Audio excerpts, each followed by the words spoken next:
Activez vos synapses. Activez vos synapses.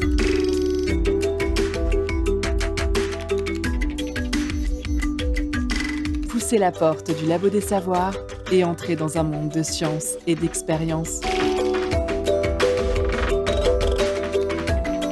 C'est le labo des savoirs.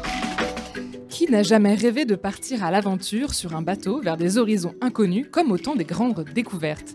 Braver les éléments, explorer des territoires hostiles, découvrir de nouvelles espèces, repousser les frontières des connaissances par l'exploration, tout ça fait rêver.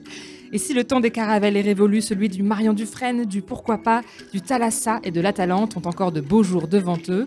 Ces bateaux océanographiques embarquent 1800 scientifiques par an et aujourd'hui, le Labo des Savoirs part à l'aventure avec eux.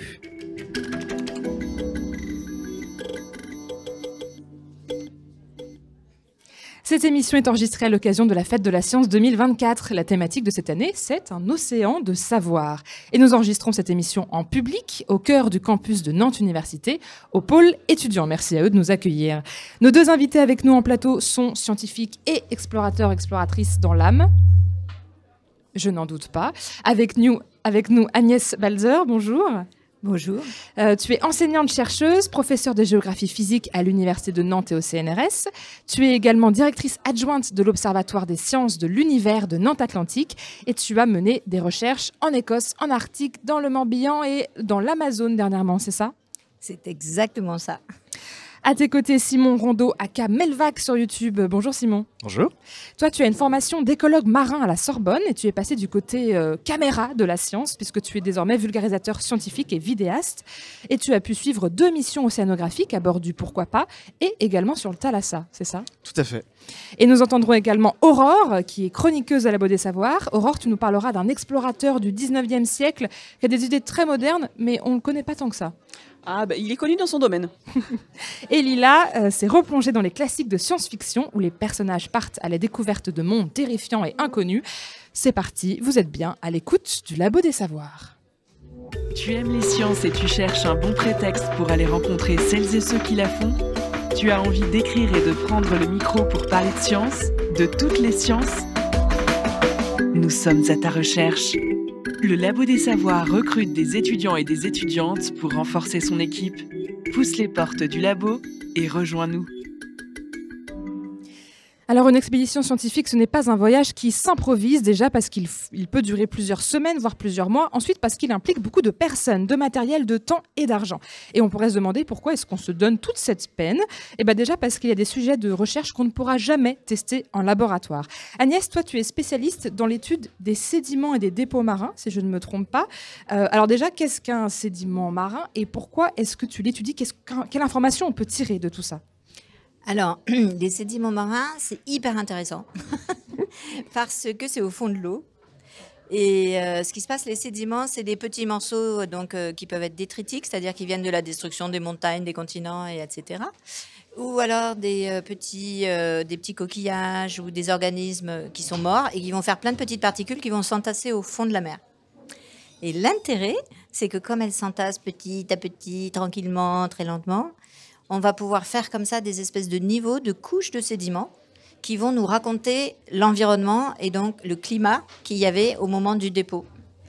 Et si tu fais, parce que nous on est des spécialistes de faire des grosses carottes dans les sédiments, donc tu envoies un grand tube et plouf, tu récupères le plus possible de sédiments. Si tu prends par exemple 4 mètres ou 10 mètres de sédiments, tu vas pouvoir remonter dans le temps.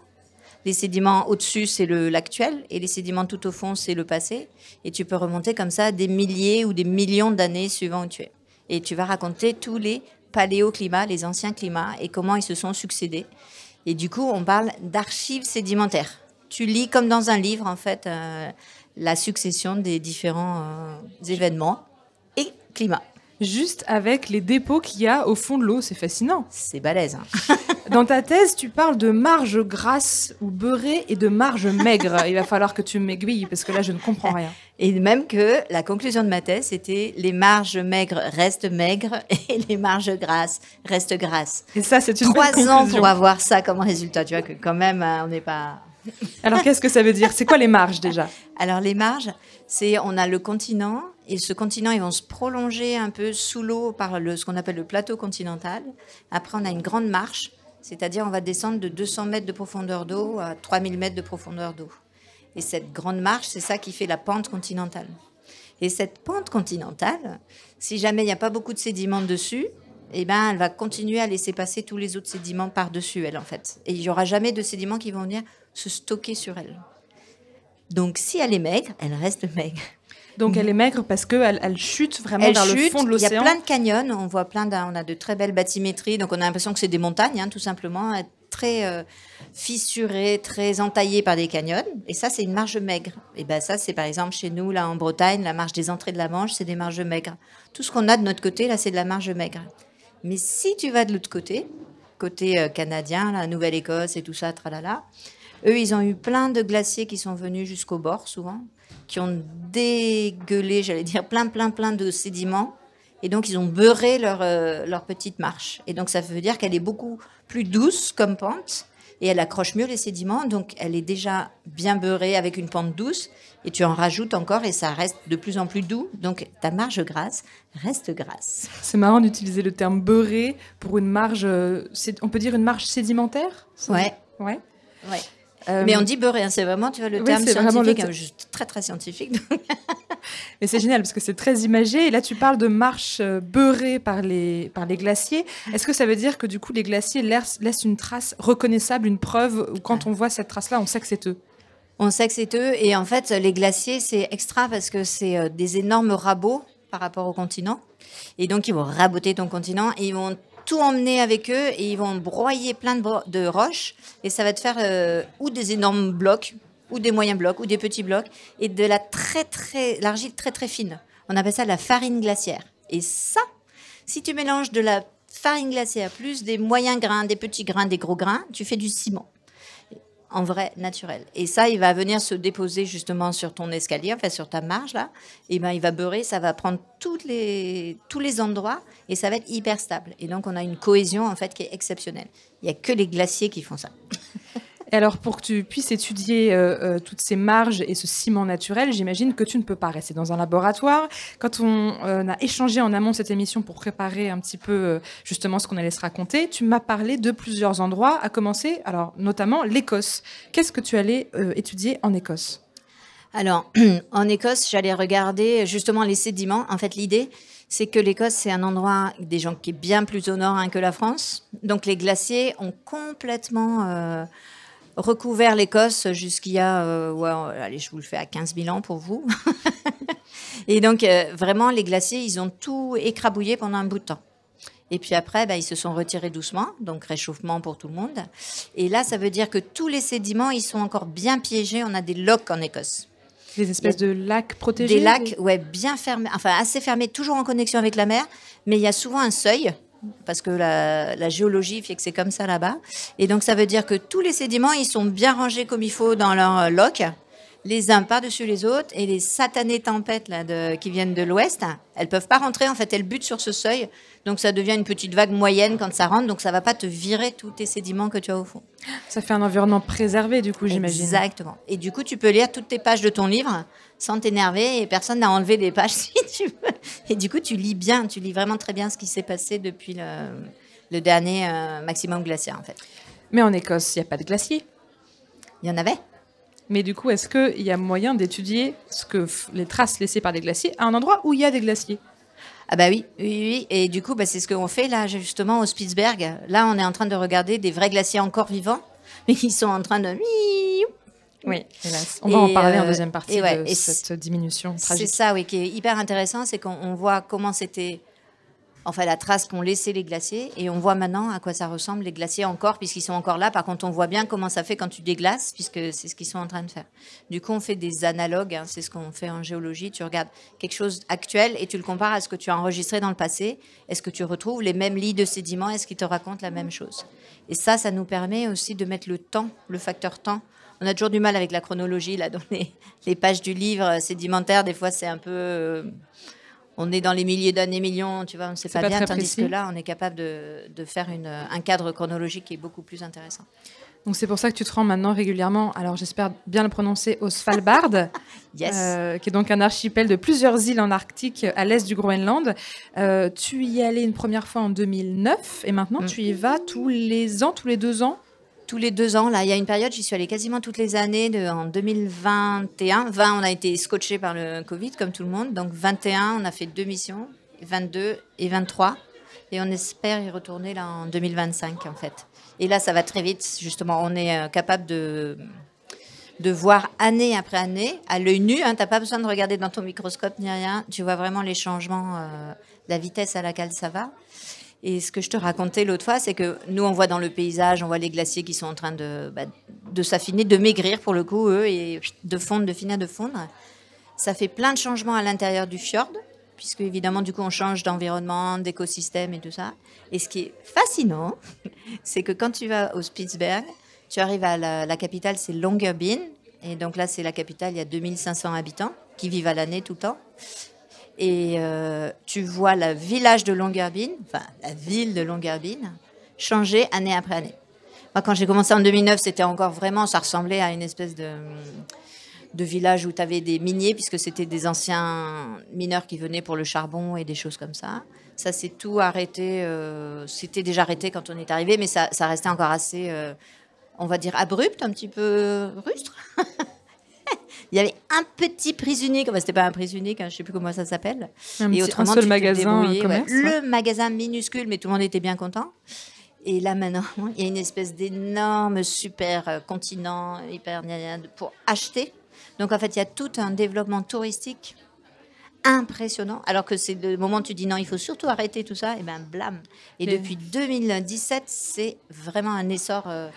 J'allais dire, tu vois, catastrophique vu de notre point de vue. Hein. Évidemment, pour les Norvégiens, ils sont très contents parce qu'ils ont plein de monde. Et la ville, elle change. Année après année, c'est impressionnant. Donc, les glaciers fondent et les supérettes poussent à la place. Exactement. Je ne sais pas si on va y gagner. Hein. Simon, tu as fait une grimace en entendant cette phrase, je comprends. Toi, tu n'es pas monté jusqu'au Svalbard, mais tu as bien suivi des missions océanographiques en tant que vidéaste. Alors, c'était quoi les thèmes de recherche? Toi, c'était pas trop les glaciers, ça bossait sur quoi? Non, mais ça regrouperait... La première que j'ai fait, c'était aussi de la sédimentologie. C'était en mer Noire, c'était avec l'Ifremer, sur une campagne qui s'appelait Gaz 2. Et qui s'intéressait en fait au dégazage des fonds de la mer Noire, puisqu'il y a beaucoup là-bas ce qu'on appelle des hydrates de méthane. En fait, c'est un gaz à effet de serre extrêmement puissant, qui sous certaines conditions de température et de pression peut se transformer en glace. Et actuellement, la mer Noire est l'un des sites autour du monde où cette glace en fait est en train de fondre. Et du coup, quand on regarde les fonds de la mer Noire, on a vraiment des petits chapelets de bulles, des petits geysers qui remontent. Et toute la question de cette campagne, c'était est-ce que ces chapelets de bulles remontent jusqu'à la surface, passent à l'atmosphère et donc contribuent aussi à accélérer le changement climatique. Donc ça, c'est la première sur laquelle j'ai embarqué. Et là, il y a 1 an, j'étais en Atlantique Nord, sur une campagne, cette fois-ci du CNRS, qui s'appelait Apéro, donc déjà un super nom de campagne. Et cette fois-ci, on étudiait en fait la pompe à carbone océanique, c'est-à-dire tous les systèmes qui font comment l'océan va capter en fait le CO2 dans l'atmosphère. Et il y a déjà pas mal d'études qui ont été faites sur ce système de captation. Et par contre, une fois que c'est dans l'eau, comment ça va être stocké, enfoui dans les profondeurs, ça en fait, on ne sait pas encore exactement comment ça fonctionne. Et en fait, cette campagne en Atlantique Nord en fait, c'était vraiment ça en fait l'objectif d'étude. Et c'était une campagne assez folle parce que il y avait déjà 2 bateaux. Il y avait le Pourquoi pas, la Thalassa, pendant 40 jours. C'était assez incroyable. Et surtout à bord, il y avait une multidisciplinarité scientifique, c'est-à-dire qu'on étudiait vraiment des gros organismes jusqu'aux virus marins pour essayer de comprendre justement toute cette pompe à carbone océanique. Donc c'était vraiment une aventure incroyable. Et pour un vulgarisateur comme moi, c'était vraiment ce que j'aime appeler un parc d'attractions, hein, parce que je me baladais partout, il y avait énormément d'expériences de scientifiques dans des domaines extrêmement diversifiés. Et du coup, c'était vraiment super de pouvoir déjà prendre des images, les rencontrer, comprendre ce qu'ils font. On voit vraiment que tous les sujets de recherche dont on a parlé sont indissociables d'une présence sur le terrain et indissociables aussi du climat. Ça, bien sûr, on va y revenir. Concrètement, une expédition scientifique, puisque c'est le thème, on s'y prépare comment? Est-ce que mentalement, il y a une préparation? Est-ce qu'il faut, à part le matériel, essayer d'y penser quelques semaines, voire quelques mois en avance? Agnès, c'est plus quelques semaines. Rigole, mais je rigole jaune, hein, parce qu'une campagne à la mer, c'est hyper compliqué à préparer. Alors d'abord, la première épreuve, c'est d'arriver à poser ton projet, ton programme, et il faut qu'il soit accepté. Ah oui. Et ça, c'est plutôt 2 ans à l'avance pour les campagnes hauturières, donc quand tu vas vraiment dans des grandes campagnes comme tu as faites. Et il faut au moins 1 an à l'avance quand c'est les campagnes côtières. Tu vois. Donc déjà, ça veut dire que dans 2 ans, on va faire ça. Donc là, il faut que tu aies l'argent, il faut que tu aies l'assentiment de tes pairs qui disent oui, c'est vraiment une mission importante, on la met comme ça, clac, l'argent, parce que évidemment, un bateau à la mer, ça coûte cher. Note, un bateau à quai, ça coûte presque aussi cher. Mais bon, voilà, c'est pas pareil. Et du coup, après, normalement, si tout est normal, soit tu vas avoir tout le matos, parce que là aussi, il faut que tu envoies ton matos, c'est plutôt 6 mois à l'avance, qu'il aille dans des super gros containers qui vont aller d'un pays à un autre, et tu espères qu'il va être à peu près au bon moment, au bon endroit. Ah oui, le matos part avant, a priori. Ah mais oui, tu les envoies en avance. Oui, pas en même parce temps que que les tu as humains. plein de douanes et de trucs terribles et compagnie. En général, le jeu, quand tu vas dans des pays genre, par exemple, l'Afrique, l'Amazonie, on te garde un peu plus ton truc pour t'obliger à payer un peu plus vite, plus cher, vite, parce que toi, tu as tellement besoin de ton truc, voilà. Donc, il y a des gens qui sont exprès pour faire ces choses-là. Avec Ifremer, ça se passe bien parce qu'ils ont des gens sur place qui sont là pour négocier que quand tous les gens de la mission arrivent, tu vas pouvoir vraiment embarquer et partir. Je t'assure que c'est pas souvent le cas. Là, on vient encore de faire une mission là. Et après, normalement, quand tout est bien, tu as tout ton matos, tu n'as rien oublié, tu as les gens, le bateau part, normalement, il fait mauvais. Inversement, si tu n'as pas tout ton matos et tous les gens, là, il va faire super beau.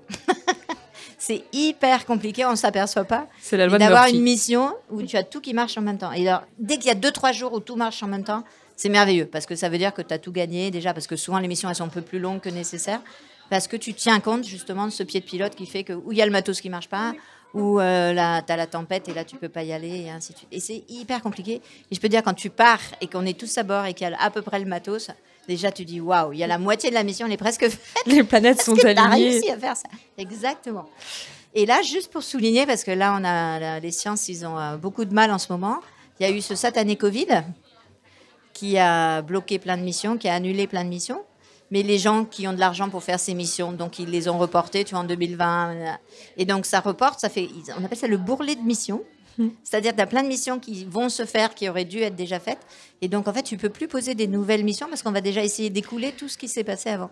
Ah, donc là, les missions qui vont avoir lieu sont celles qui sont prévues d'avant le Covid. Ah ouais, beaucoup. Et il y en a quelques-unes qui étaient prévues cette année, qui sont reculées de 2 ans, le temps d'écouler tous. Donc tu vois, c'est pas si facile. Et il y a des gens, ils sont plus là, ils sont plus en thèse.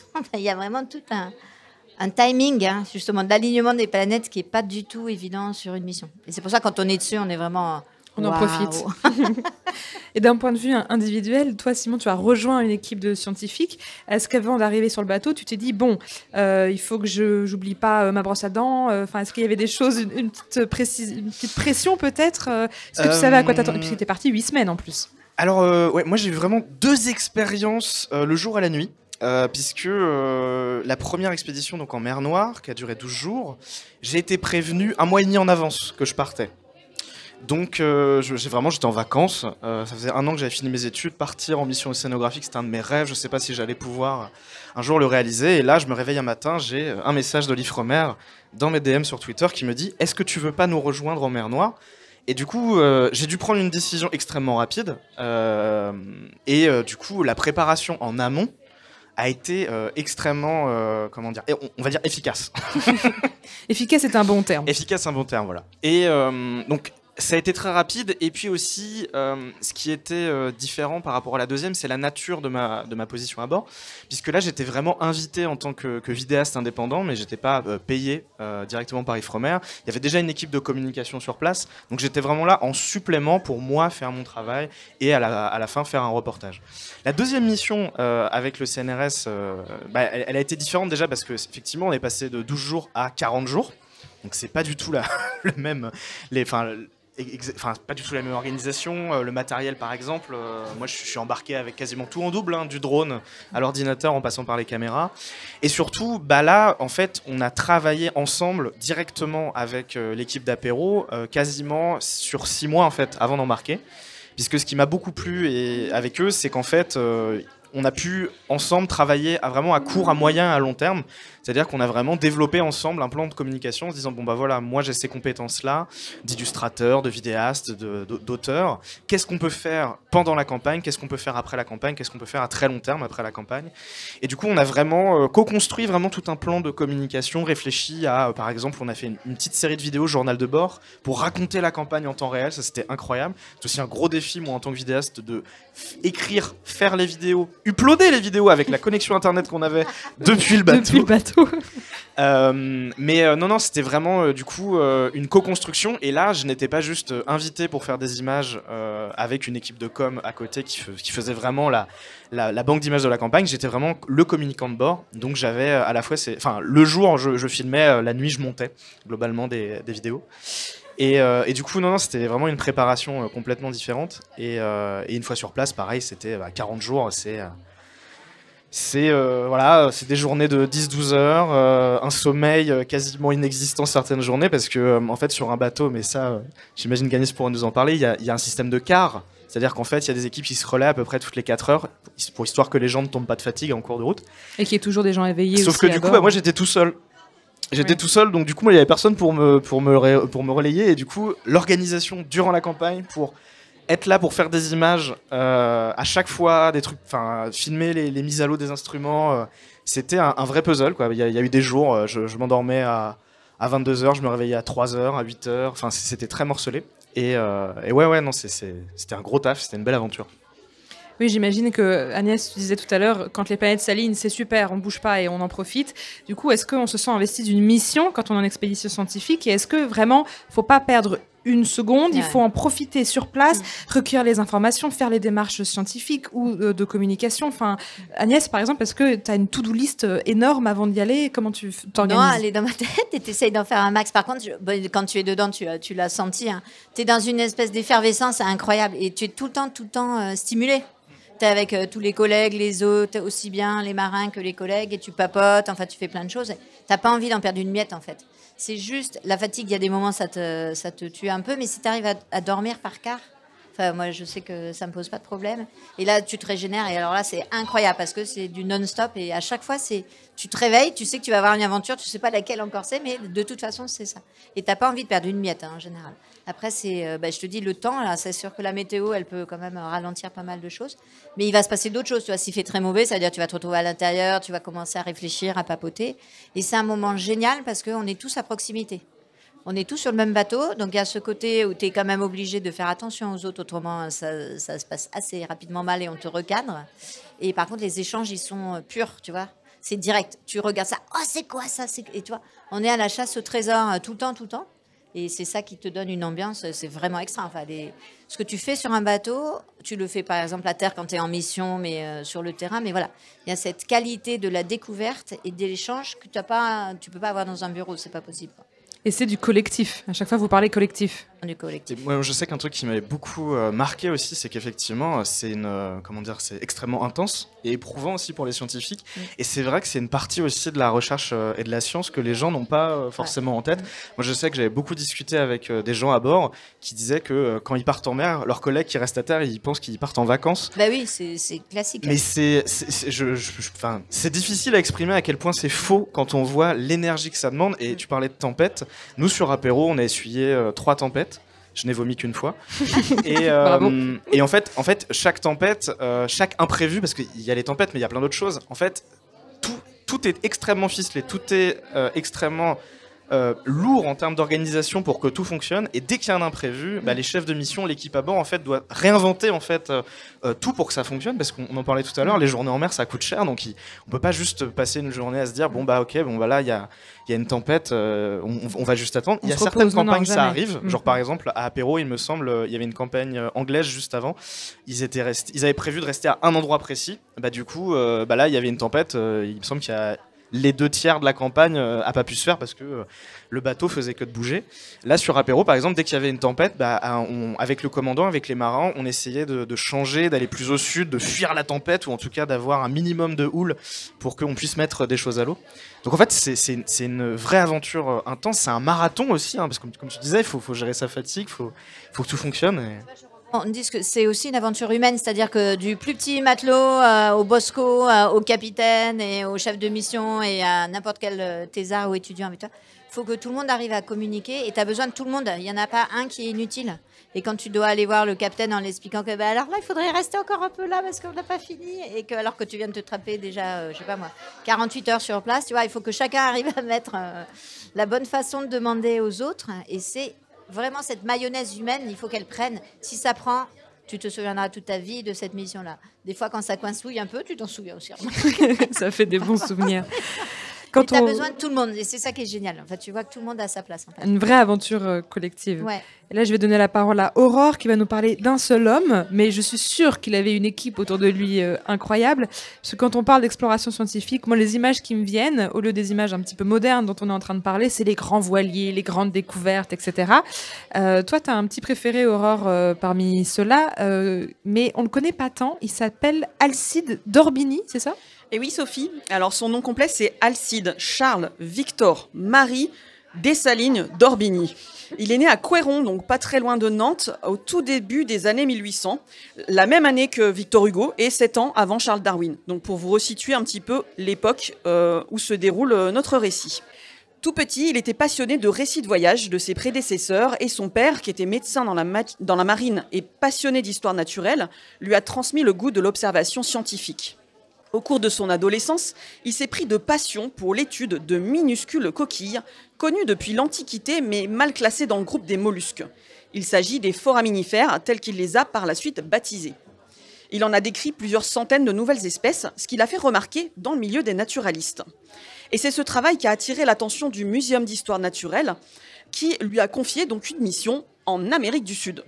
Il avait alors seulement 23 ans. Et ce grand voyage a duré presque 8 ans. Alcide d'Orbigny a traversé les Antilles, le Venezuela, la Colombie, l'Équateur, le Brésil, l'Uruguay, qui n'existait pas à l'époque, et l'Argentine, le Chili, le Pérou et enfin la Bolivie.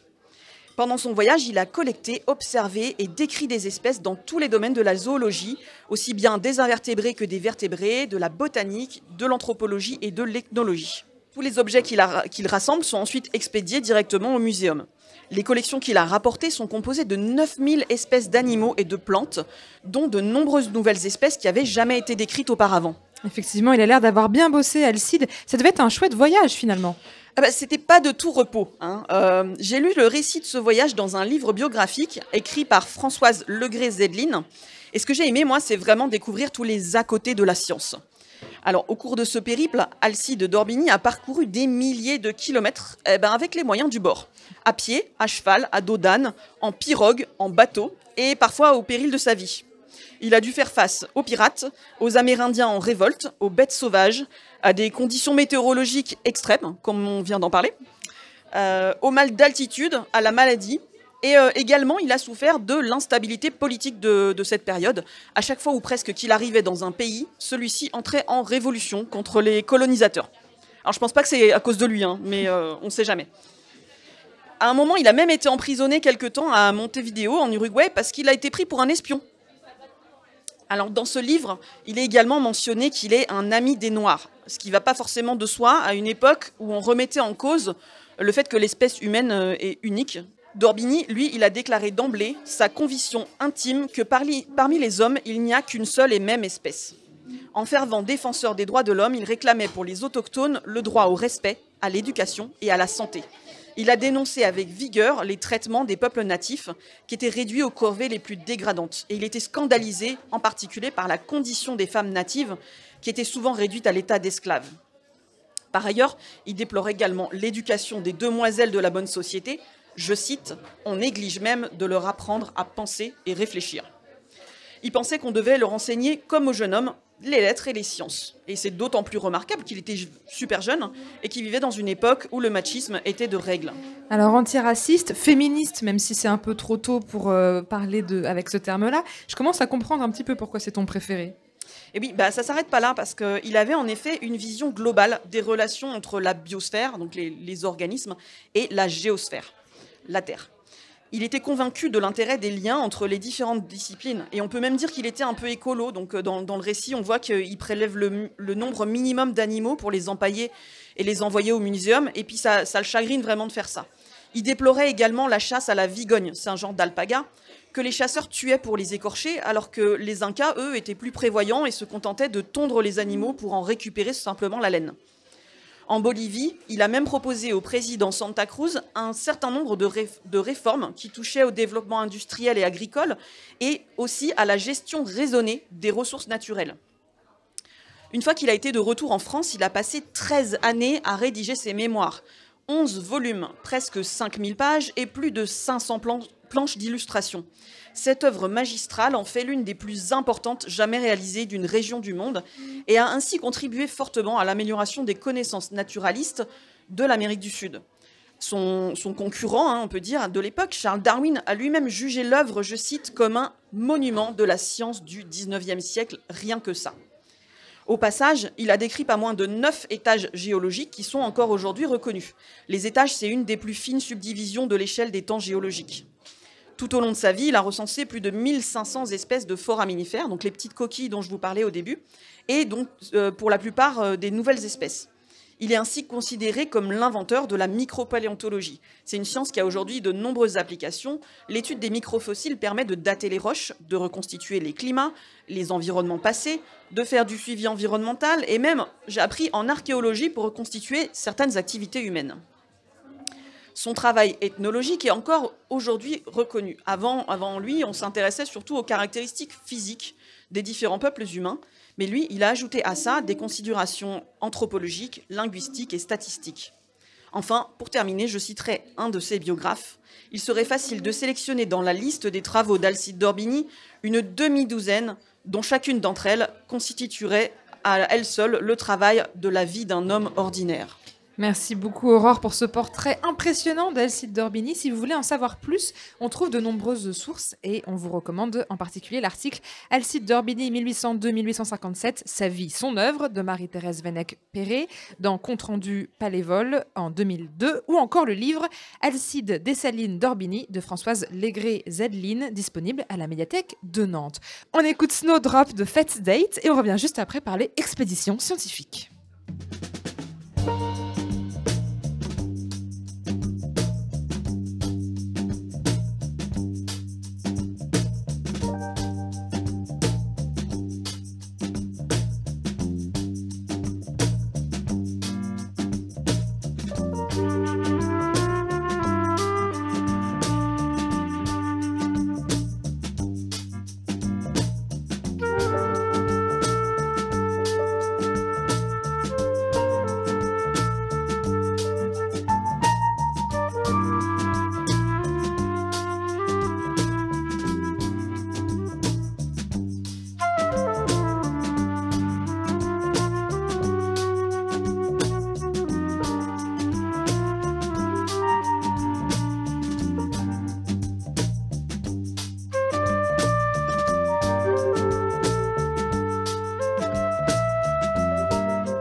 écoutez La Recherche et ses chercheurs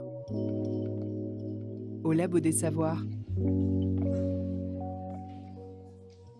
C'était Snowdrop de Fat Dats et nous sommes de retour en plateau avec Agnès Balzer et Simon Rondeau pour parler expédition scientifique, aventure, sciences et environnement. Car partir en mission scientifique, c'est se confronter à la réalité du terrain. On en a parlé en première partie. Ces paysages qui changent, la glace qui disparaît, les températures qui montent.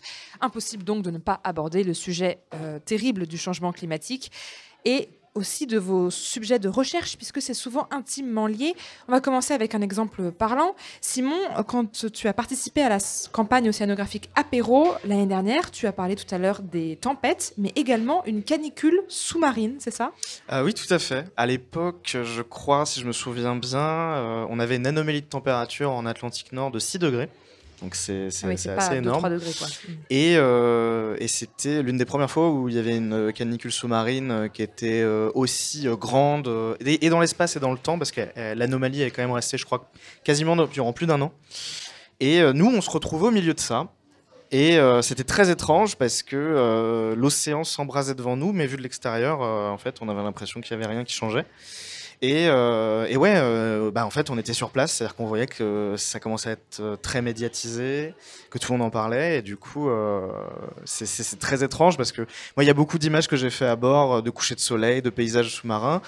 Et en fait, moi, ce qui m'a frappé, c'est à quel point ce nouveau genre de catastrophe naturelle, en fait, est complètement invisible. Et en fait, même, j'ai envie de dire, même si on met le doigt dans l'eau, hein, parce que 6 degrés de plus dans l'Atlantique à l'époque où on y allait, je suis pas sûr qu'on les sentait, qu'on l'aurait senti quand même, mais ouais, non, c'était assez étrange et c'était assez aussi symbolique sur une campagne qui s'intéresse à la captation du carbone par l'océan, évidemment dans un contexte climatique. C'était assez symbolique là de nous retrouver au milieu du chaudron d'une certaine manière, quoi. Donc toi, il y avait cette catastrophe en cours, mais d'extérieur, on ne voyait rien. Agnès, tout à l'heure, tu parlais des changements que chaque année ou tous les 2 ans, tu peux voir vraiment très concrètement. En fait, tu vois, là, ce que tu dis, là, on voit pas le changement parce qu'il n'y a pas de bruit. En fait, c'est un espèce de grand changement silencieux, mais qui continue, qui fait pas de bruit. Et moi, ce que je te racontais là pour Longyearbyen, c'est parce que tu le vois, il te saute aux yeux. L'océan qui se réchauffe, là, effectivement, ça va beaucoup plus vite que ce qu'on imaginait. En plus, tu as plein de boucles de rétroaction, c'est-à-dire il se réchauffe, donc il capte moins le CO2, donc ça en laisse plus là-haut, donc ça réchauffe encore plus vite. Enfin, c'est plein de grands systèmes de boucles qu'on est en train de mettre en évidence. Et c'est vrai que c'est impressionnant. Et c'est partout. C'est surtout ça aussi. Et ça crie pas, mais ça continue, ça continue. Et tu m'avais parlé d'ailleurs d'un exemple avec les ours blancs dont leur comportement a changé plusieurs fois depuis 2009. Tu aimais bien cet exemple-là. Oui, j'aimais bien cet exemple-là. J'aimais bien cet exemple-là. Donc là, il est très parlant, je trouve. C'est les masses d'eau qui ont changé, qui sont en train de changer puisque les températures changent. Et donc les masses d'eau, suivant leur température, elles vont avoir une densité plus ou moins forte. Et donc là, maintenant, on a une masse d'eau nord-atlantique qui rentre dans les fjords du Spitzberg, fjord ouest, et donc qui empêche la banquise de se former. Elle est un peu trop chaude, et donc la banquise, elle peut plus s'installer pendant tout l'hiver. Et c'est là que ça intervient. Les ours blancs, qui eux, c'est le pays des ours blancs, hein, l'Arctique, c'est Arctos, les ours blancs. Et donc, c'est le pays des ours blancs, il y en a plus que des hommes. Et là, il s'est arrivé que comme il n'y a plus de banquise pendant l'hiver sur les fjords, au lieu de creuser, d'attendre que le phoque arrive en respirant à l'endroit où il a son petit trou d'aération, sachant que l'ours blanc se met derrière son gros nez noir et attend juste que le phoque saute. Et comme il n'y a plus de banquise, il ne peut plus faire ça. Donc il ne peut plus tranquillement chasser mollement le phoque. Il a faim, donc il cherche d'autres façons. Et la chose qu'il a trouvé à manger, sachant qu'il y a 3 autres animaux avec lui, il y a les oiseaux, il y a les rennes et il y a les petits renards arctiques très très jolis. Et sauf qu'un ours, c'est 800 kilos en gros, et c'est une masse énorme à bouger. Donc il ne faut pas qu'il perde trop d'énergie à bouger. Autrement, il faut qu'il mange beaucoup pour compenser ça. Et c'est vrai que le phoque, c'était top pour lui, c'est plein de graisse, c'est très très riche. Donc, et sans aucun effort, il en avait. Et donc là, il a trouvé la seule chose qu'il peut prendre, ce sont les œufs des oiseaux. Les oiseaux, ça vole, donc ils volent très mal, hein, l'ours blanc, c'est clair. Le petit renard arctique va beaucoup plus vite que lui, et le renne va aussi plus vite que lui à terre. Donc il a commencé à manger les œufs des oiseaux. Parce que c'est riche, ça ne demande pas d'énergie, et là, en 200 œufs, tu te fais une omelette, et c'est bon, l'œuf, il va mieux dans la journée, quoi. Sauf que là, c'est les oiseaux qui ne sont pas contents. Et eux, ça a fait des coupes sombres dans leurs effectifs, évidemment. Et donc là, ça a mis 2 ans. On a vu 2 ans pour que les ours comprennent que, tiens, je peux manger des œufs. 2 ans pour que les oiseaux ils disent, oh putain, il y en a marre de se faire manger nos œufs, on va faire autre chose. Donc, on va nicher ailleurs. Donc, à chaque fois, shift comme ça. Et donc là, le dernier shift donc d'ours blanc, oh ben zut, il n'y a plus d'œufs à manger. Qu'est-ce que je fais? Je m'adapte. Et là, il a réussi. Donc, les petits renards, c'est toujours pas possible. Mais par contre, les rennes, il commence à les rabattre dans l'eau parce qu'il peut pas courir après. Le renne, il va plus vite que lui sur un plus long temps. Et donc là, ils ont trouvé une technique qui permet de rabattre le renne dans le fjord. Et là, il prend le renne. Et là, Parce que le renne nage. Et donc là, on a hâte de voir. Enfin, il suffirait que j'envoie un petit mail à mes collègues là pour savoir si on va voir maintenant des rennes super sportifs qui courent très très vite. Ou alors, voilà, on attend de voir comment une nouvelle fois. Et c'est là où c'est vraiment impressionnant. Et c'est une leçon de vie pour nous tous. Hein. C'est eux, ils mettent à peu près 2 ans pour s'adapter à des nouvelles conditions. Donc, pourquoi pas nous, hein, c'est quand même ça le challenge. Allez, chacun à nous de trouver des nouvelles solutions pour s'adapter. Est-ce que ça change, toutes ces conséquences du dérèglement climatique sont plus visibles dans le nord ou sous l'eau? Et après, on a les conséquences qui arrivent, nous, en France? Ou est-ce que ça change de façon à peu près uniforme partout? Alors, ça a commencé beaucoup plus tôt là, en Arctique. Hein. On a pris 4 degrés entre 1990 et 2015, 2017. Ça allait très, très vite parce que l'Arctique est fait différemment. C'est un océan entouré de terre. Et donc, ça allait beaucoup plus vite. Donc, les changements sont très, très vite. Mais ils sont connectés. La Terre, elle est connectée partout. Donc, évidemment, les changements, on les voit petit à petit venir. À partir du moment où les masses d'eau, elles changent, elles vont changer partout. Hein. On est sur une Terre super connectée, justement. Et l'Antarctique commence à bouger. Ça y est. Donc là, voilà, on va voir maintenant l'effet de l'Antarctique. Et voilà, ça va petit à petit aller partout. Il y a un paradoxe puisqu'on parle d'expéditions scientifiques, donc de gros bateaux, donc de dépenses carbone. Et en même temps, tout ça, c'est pour étudier justement les conséquences du changement climatique et mieux comprendre le mécanisme, par exemple, de l'absorption du carbone ou de la fonte des glaces. Est-ce que quand vous êtes en expédition, quand vous êtes sur ces bateaux et que vous faites ces recherches, vous n'avez pas quand même une petite voix qui dit « je participe aussi à tout ça » ? Moi, je peux répondre là-dessus. Faut savoir que actuellement il y a des grosses réflexions, hein. C'est-à-dire que les scientifiques sont bien conscients de leur bilan carbone, c'est des calculs qui sont faits. Nous sur Apéro par exemple, je crois que par personne on a consommé sur 40 jours quasiment on va dire autant que 20 personnes sur un an. Donc quand 20 Français que 20 Français moyens. Donc en fait oui, parce qu'en fait les bateaux notamment ont des carburants qui sont polluants, c'est surtout ça d'ailleurs. Mais par rapport à d'autres secteurs, ça reste quand même très moindre. Donc oui, c'est quelque chose qui est pris en compte. Et de plus en plus d'ailleurs, parce qu'il y a en ce moment il y a des discussions sur le renouveau de la flotte océanographique pour s'inspirer notamment de Tara, d'autres expéditions en voilier, de réfléchir à d'autres manières avec des bateaux à voile de partir en mer. Ça apporte des contraintes parce que sur un bateau à voile on peut pas amener autant de matériel que sur un bateau par exemple comme le Pourquoi Pas qui est vraiment un immeuble hein, globalement avec à peu près 11 étages. Et puis moi je dirais que en tant que vidéaste, la question que je me pose aussi, c'est mon propre bilan carbone à moi. C'est-à-dire que moi, je suis pas du tout à chasser les expéditions et à vouloir partir vraiment tous les 6 mois.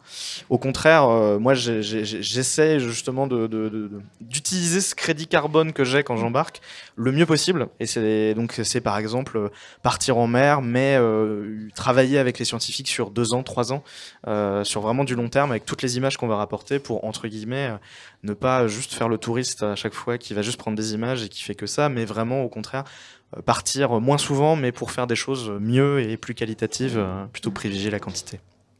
Et pour rebondir, effectivement, tous les scientifiques se la posent à cette question, ça fait partie des gros débats. Alors, Arctique, Antarctique, les gens ne sont pas forcément ouverts ou fermés de la même façon. Et par contre, justement, là, on est en train vraiment de réfléchir, comme tu disais, à y aller peut-être moins souvent, mais mieux. Une fois, tu y vas et là, tu fais à fond plein de choses et tout et tout. Et les voiliers, nous, on l'a fait une fois en voilier. Hein, justement, on est monté en Arctique en voilier. C'est moins confortable. Mais On est très libre, c'est-à-dire que tu bosses quand tu veux. Quand tu vas en Arctique, il fait jour tout le temps. Donc, tu vois, on a pu bosser, nous, à des heures pendant la nuit. Il faisait jour, en fait. Et donc là, tu n'avais plus d'eau. Enfin, plus d'eau aussi.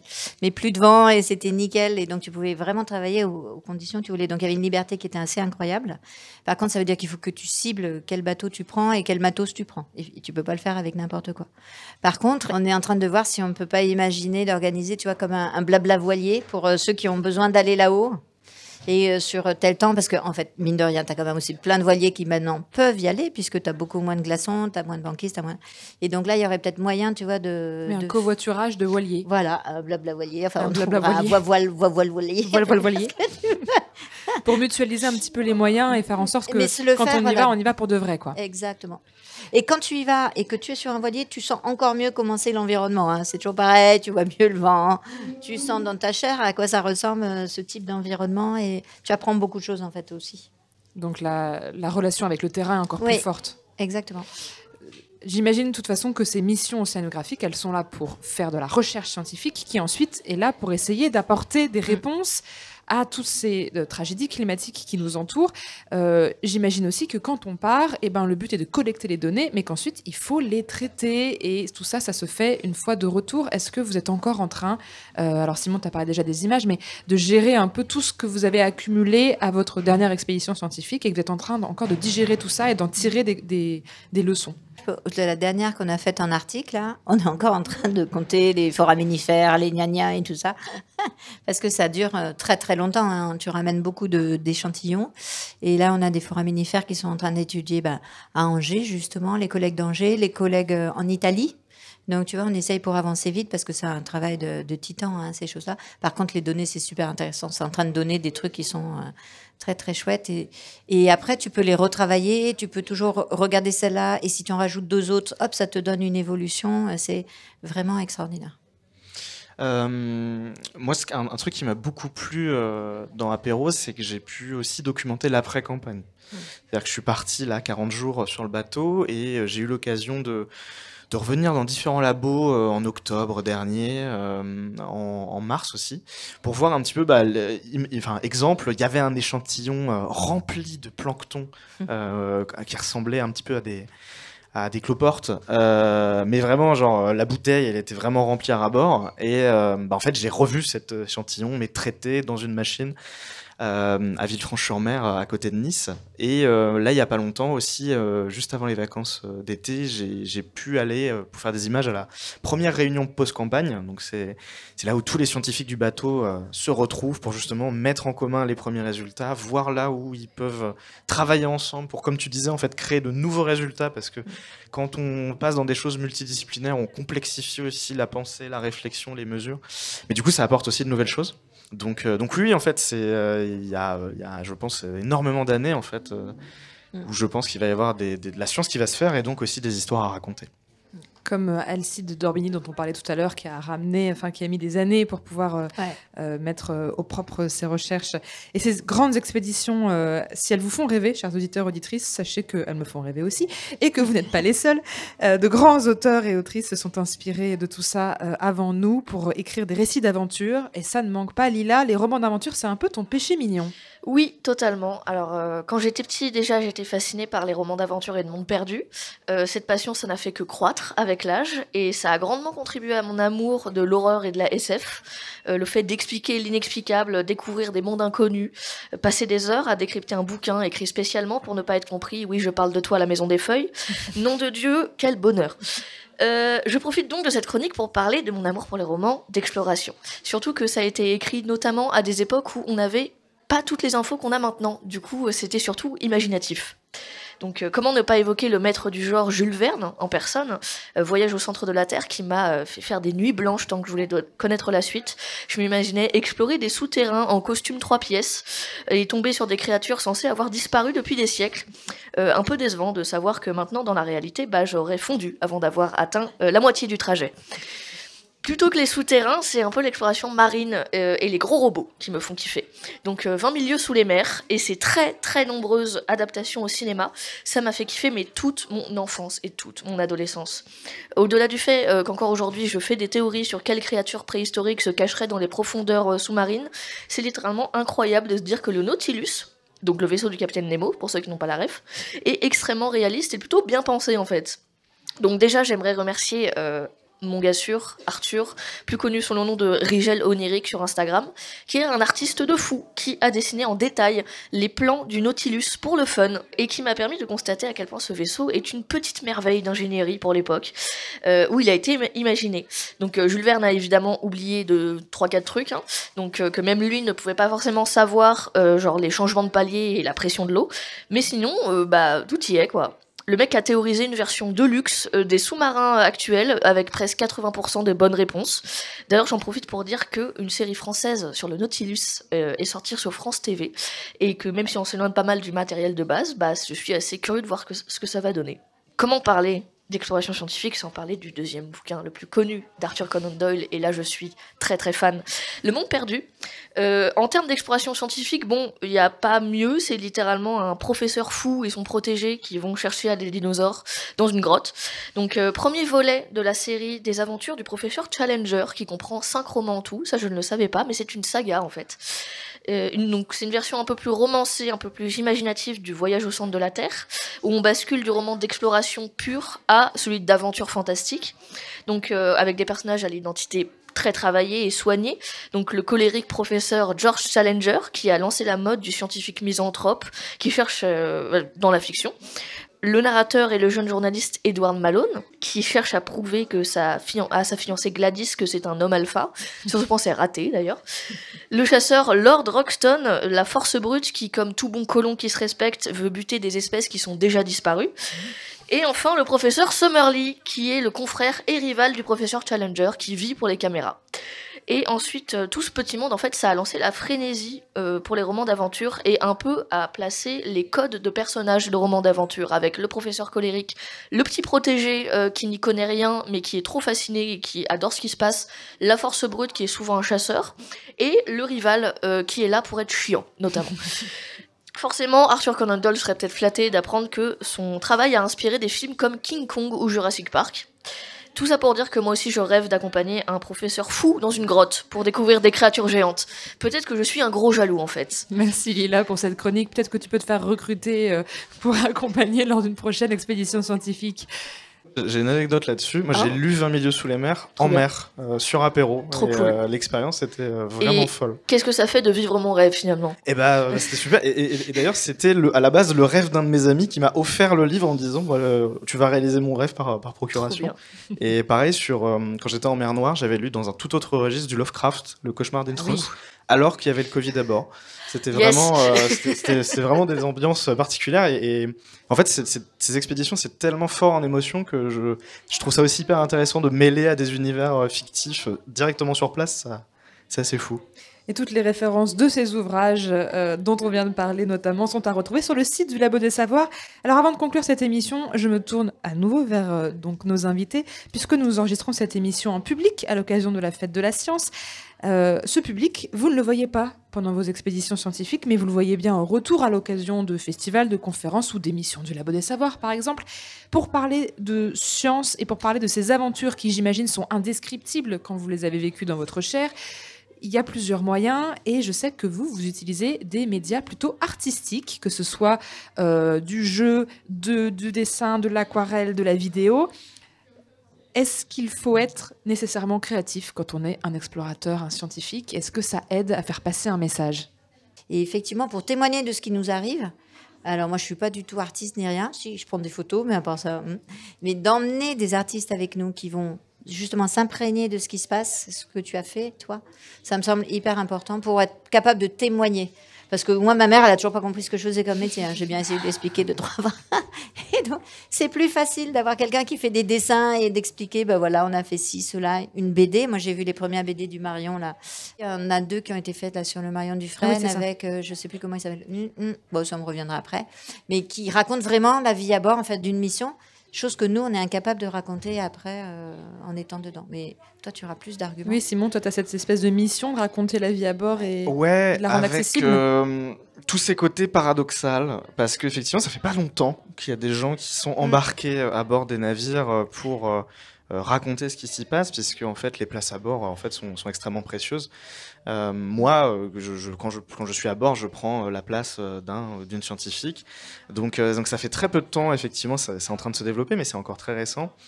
Et il y a ce paradoxe parce que, et je le comprends aussi tout à fait, parce que même moi je l'ai ressenti pendant très longtemps, en fait, c'était tellement intense, c'était tellement aussi intime ce qui se passe en mer, que la caméra peut très vite être perçue comme intrusive. Et en fait, moi, une énorme partie de mon travail à bord, c'est du travail social, en fait. C'est gagner la confiance des gens. Des fois, ça se passe bien, des fois, ça se passe pas bien aussi, ça arrivé. Mais en fait, je trouve ça très compliqué de raconter de manière très froide ce qu'on fait. Pourquoi on est là? À quoi sert l'instrument? Quelle recherche on mène? Ça, c'est très facile. Mais raconter toute la complexité des émotions par lesquelles on passe, tous les moments de joie, de doute, de tristesse par lesquels on peut passer en mer, parce que c'est vraiment extrêmement intense, en fait, c'est compliqué à raconter, surtout en tant que groupe. Parce qu'il y a plein de gens qui n'ont pas envie justement que ça soit raconté, qui ont envie de garder ça pour eux. Moi, par exemple, j'ai fait un petit film de voyage de campagne à la fin, dans lequel j'ai mis des blagues de tout ce qui s'est passé en fait dans l'aventure. Et ça, c'est vraiment. Mais comme quand on part en vacances en groupe d'amis, on n'a peut-être pas forcément envie que tout soit raconté, disséqué sur la place publique pour en faire de la communication, de la valorisation. Moi, je suis encore en train d'apprendre ça. Comment avoir ce juste milieu. J'ai réussi à capturer, par exemple, des très beaux moments où il y avait des scientifiques qui étaient en train de nettoyer plein d'instruments dehors en blouse blanche en pleine nuit. Et on s'est amusé en fait à les filmer et à mettre la musique de Ghostbusters par-dessus, parce qu'il y en avait certains qui avaient les trucs à pesticides, la Jardiland là, pour nettoyer avec les cheap sheets, et franchement c'était incroyable. Il y a un moment aussi où j'étais dans un laboratoire et j'ai un ami, mais qui est aussi un de mes anciens professeurs et qui travaille à la station de Villefranche-sur-Mer, qui me met un plancton gélatineux dans le cou au moment où je suis en train de filmer. Donc en fait il y a vraiment des moments très particuliers, très intimes. Et en fait, il y en a plein d'autres, mais comment est-ce qu'on capture ça? Comment est-ce qu'on a l'autorisation? Comment est-ce qu'on gagne la confiance aussi? Parce que j'imagine que quand on est sur une BD, c'est différent, parce qu'on peut vraiment retravailler le dessin, composer l'histoire différemment, mais quand on filme, c'est brut. Et donc en fait, jouer moi en tant que communicant à bord, avec aussi toutes ces contraintes-là, et trouver le juste équilibre, c'est un vrai métier, et moi je suis encore en train de me former là-dessus. Et ça y est, ça vient de revenir. C'est Emmanuel Lepage là, qui a fait au moins 2 BD là, sur le Marion Dufresne. Sur le Marion Dufresne. Il arrive vraiment à retracer ce qui se passe sans être exactement comme tu dis. Hein. Il fait des dessins, donc il peut couper. Mais on a une vision de ce qui se passe quand même, et c'est vraiment chouette. Hein.